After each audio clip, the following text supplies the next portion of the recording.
Hello friends, ഞാൻ ഇന്ന് വെറും 3 ഇൻഗ്രീഡിയൻസ് മതി, പരിപ്പും ചുവന്ന മുളകും തേങ്ങയും ഇതുകൊണ്ട് ഒരു പരിപ്പ് തുകയിൽ എന്ന് പറയും, അങ്ങനത്തെ ഒരു ഡിഷാണ് ഉണ്ടാക്കുന്നത്. പക്ഷെ അതെന്ന് പറഞ്ഞാൽ ഒഴിച്ചുകറി എന്ന് പറയാൻ പറ്റില്ല, ചോറിന് അതൊരു സൈഡായിട്ടേ കൂട്ടാൻ പറ്റൂ. മാത്രമല്ല ഇത് പക്ഷെ ചപ്പാത്തിക്കായിരിക്കും ഏറ്റവും ടേസ്റ്റ് ഉണ്ടാവുക. അപ്പം ഞാൻ ഉണ്ടാക്കാൻ തുടങ്ങാൻ പോകുന്നത് കുറച്ച് നെയ്യിൻ്റെ അകത്ത് ആണ് ഇതൊക്കെ നമ്മൾ വറുത്തെടുക്കുന്നത്. ആദ്യം കുറച്ച് നെയ്യ് ഇടട്ടെ. 12 കായ്മുളകുണ്ട്, അത് ഇതിലിടുന്നുണ്ട്.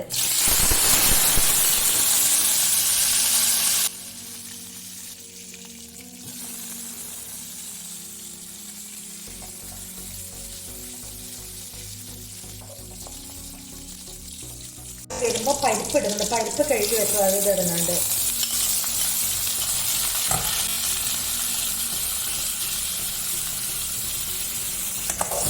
ഇത് രണ്ടും കൂടി നല്ലോണം വറുക്കുക. നല്ലോണം വറുക്കുന്ന ചുവക്കൊന്നും വറുക്കണ്ട, പക്ഷെ അത് പൊട്ടുന്ന കുറച്ചൊരു ഇളവർ പൊട്ടുന്ന പരിവാവണം.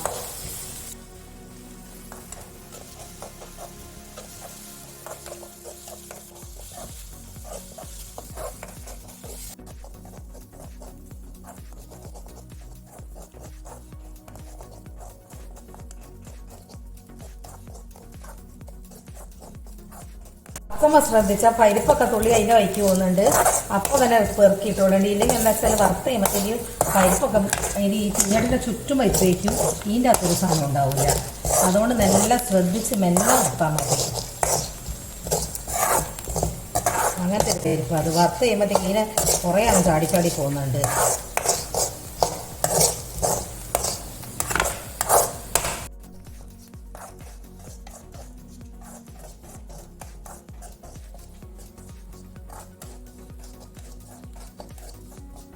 ഇതായിട്ടുണ്ട്. ഇതിങ്ങനെ തണയാൻ വെക്കണം, ഇത് അരച്ചെടുക്കേണ്ടതാണ്.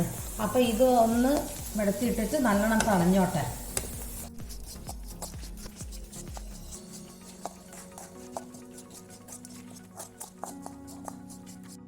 ഇത് തണഞ്ഞിട്ടുണ്ട്. ഇത് മിക്സിയുടെ ബൗളിലേക്ക് ഇടുക.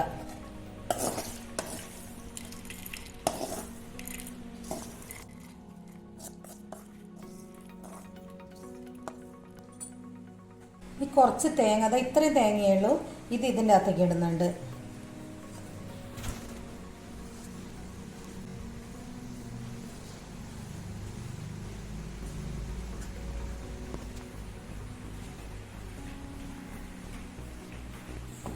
കുറച്ച് വെള്ളം ഒഴിച്ചിട്ട് അരയ്ക്കുക.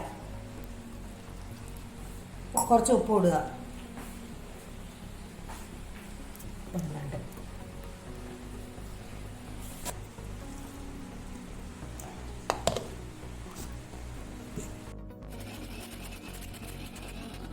നോക്കിയിട്ട് വെള്ളം ഒഴിക്കണം. ഇനി ചീനിച്ചട്ടി വെച്ച് ചൂടാക്കിയിട്ട് ചൂടാവട്ടെ. എന്നിട്ട് 1 സ്പൂൺ നെയ്യിടുക.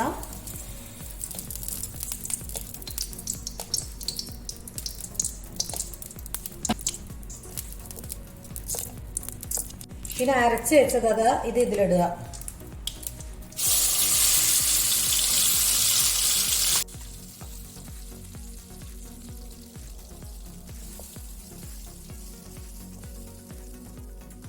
ഈ അരവ് കഴുകിയ ബൗളിൽ കഴുകിയ വെള്ളം അത് ഇത് ഒഴിക്കുന്നുണ്ട്.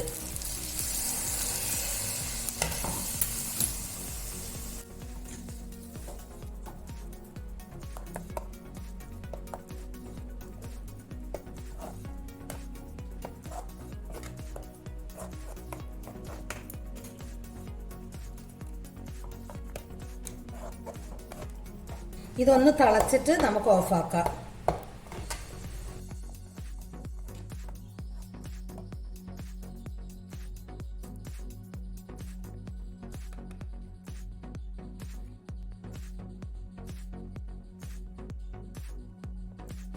ഇത് ഉപ്പ് കുറവുണ്ടോ എന്നൊക്കെ നോക്കുക. ഞാൻ ഉപ്പ് കുറവുണ്ടായിട്ട് കുറച്ച് ഉപ്പ് ഇട്ടിട്ടുണ്ട്.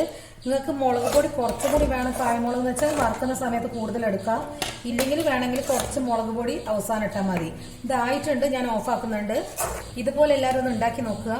ഇഷ്ടപ്പെട്ട് ലൈക്ക് ചെയ്യുക, കമൻറ്റ് ചെയ്യുക, ഒന്ന് സബ്സ്ക്രൈബ് ചെയ്യുക.